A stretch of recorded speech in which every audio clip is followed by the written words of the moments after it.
कोई देखता है उसे साकार भी करना चाहता है। मेरा भी एक सपना है, मेरे देश के भविष्य का एक सपना, एक विकसित और आत्मनिर्भर भारत का सपना। आदरणीय मुख्य अतिथि महोदय जी, निर्णायक मंडल एवं समस्त श्रोतागण, मैं पल्लवी राष्ट्रीय उत्कृष्ट वरिष्ठ माध्यमिक पाठशाला भ्राड़ की छात्रा आज आप सभी के समक्ष अपने विचार प्रस्तुत करने के लिए यहाँ उपस्थित हुई हूँ। मेरे वक्तव्य का विषय है मेरे सपनों का भारत। मेरे सपनों का भारत एक काल्पनिक चित्र नहीं, अपितु एक वास्तविकता का सपना है जिसे हम सब मिलकर साकार कर सकते हैं। मैं उसी देश की नागरिक हूँ जहाँ छत्रपति शिवाजी महाराज और सम्राट अशोक जैसा राजा था। मैं उसी देश की नागरिक हूँ जहाँ 50 मील दूर रूप, पहनावा, मजहब बदल दिया जाता है। मैं उसी देश की नागरिक हूँ जहाँ डाल डाल पर सोने की चिड़िया को पाया जाता था। मैं उसी देश की नागरिक हूँ जिसे अपने भूगोल से पहले इस पूरे ब्रह्मांड का भूगोल समझाया है। आज मेरी आंखों में एक ऐसे सपनों का भारत पता लगाता है जहाँ फिर एक बार तक्षशिला और नालंदा जैसे विश्वविद्यालय भारत की जहाँ शिक्षा केवल विद्वानों एवं पाठ्यक्रम तक ही सीमित न हो, बल्कि बच्चों के सोचने की क्षमता के दायरे को बढ़ाने में भी महत्वपूर्ण भूमिका निभाए। मैं कैसे भारत के लिए संकल्पित हूँ जहाँ फिर एक बार स्वामी विवेकानंद, कौटिल्य और आर्यभट्ट जैसे महान पुरुष पैदा हो, ताकि वो मेरे भारत के खंड खंड को अखंड कर सके। मैं एक ऐसे भारत के लिए संकल्पित हूँ जहाँ हर एक व्यक्ति को शिक्षा का समान अधिकार मिले और हर बुजुर्ग माँ बाप को अपने बच्चों का प्यार मिले, अपने बच्चों का प्यार मिले। अब मैं बात करना चाहती हूँ स्वास्थ्य सुविधाओं की। स्वास्थ्य एक ऐसा क्षेत्र है जहाँ पर सुधार करने की असीम संभावनाएं हैं। मैं कैसी भारत का सपना देखती हूँ जहाँ पर हर एक व्यक्ति स्वास्थ्य के प्रति जागरूक हो, जहाँ पर हर एक व्यक्ति को अच्छी गुणवत्ता और सस्ते दामों में सभी प्रकार की स्वास्थ्य सुविधाएं उपलब्ध करवाई जाए, सभी अस्पतालों में सभी चिकित्सा सुविधाएं उपलब्ध हो। इससे मेरा देश एक स्वस्थ देश बनेगा, एक जागरूक देश बनेगा। स्वास्थ्य सुविधाएं न केवल चिकित्सीय सुविधाओं से मदद करती है, बल्कि साथ ही साथ शिक्षा एवं जागरूकता से भी इसका बहुत गहरा संबंध है। मैं कैसे भारत का सपना देखती हूँ जहाँ पर हर एक व्यक्ति को स्वास्थ्य शिक्षा की शिक्षा दी जाए। मैं कैसे भारत का सपना देखती हूँ जहाँ पर हर एक व्यक्ति स्वास्थ्य के प्रति जागरूक हो। मेरा देश एक जागरूक देश बनेगा जो आने वाली बीमारियों से लड़ने के लिए पहले से तैयार होगा। मेरा देश एक स्वस्थ देश बनेगा।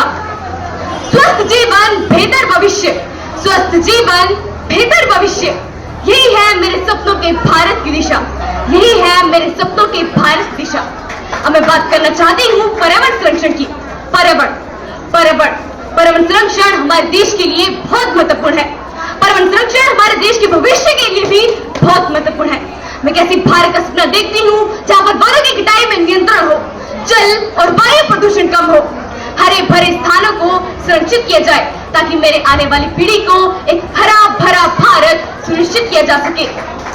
मेरा देश एक हरा भरा देश बनेगा जहाँ पर हर एक व्यक्ति स्वस्थ जीवन जिएगा। अब मैं बात करना चाहती हूँ सामाजिक समानता एवं न्याय की। मेरे सपनों के भारत में सामाजिक समानता और न्याय को आदर दिया जाएगा। महिलाओं और बच्चों की शिक्षा में विशेष ध्यान दिया जाएगा। हर एक व्यक्ति अपना जीवन स्वतंत्र होकर जिएगा। कानूनों को मजबूत कर दिया जाएगा, अपराधों पर नियंत्रण पा लिया जाएगा। मैं कैसे भारत का सपना देखती हूँ जहाँ जननी जन्मभूमिश्च स्वर्गादपि गयसी, जननी जन्मभूमिश्च स्वर्गादपि गयसी, अर्थात जननी और जन्मभूमि स्वर्ग से भी बढ़कर है। यह एक महामंत्र बन जाए। मेरा देश भारत विश्व गुरु बन जाए, विश्व गुरु बन जाए। बेरोजगारी हमारे देश में बहुत ही तेजी से फैलती जा रही है। यदि इसे समय रहते न रोका गया तो पूरे देश को अपनी चपेट में लेगी। हमें अपने देश को बेरोजगारी से मुक्ति दिलाने के लिए अपने देश में शिक्षा का प्रसार करना पड़ेगा। केवल तभी एकमात्र हम अपने देश को बेरोजगारी से मुक्ति दिला सकते हैं। महोदय जी, मैं जानती हूँ कि वास्तविकता एवं सपनों में बहुत अंतर होता है, लेकिन सपने सिर्फ उन्हीं के साकार होते हैं, जिनके हौसलों में दम होता है, पंखों से कुछ नहीं, हौसलों से उड़ान होती है। पंखों से कुछ नहीं, हौसलों से उड़ान होती है। पंखों से कुछ नहीं, हौसलों से उड़ान होती है। अंत में मैं अपनी वाणी को विराम देते हुए तथा अपनी भारत की संस्कृति को कोटि कोटि प्रणाम करते हुए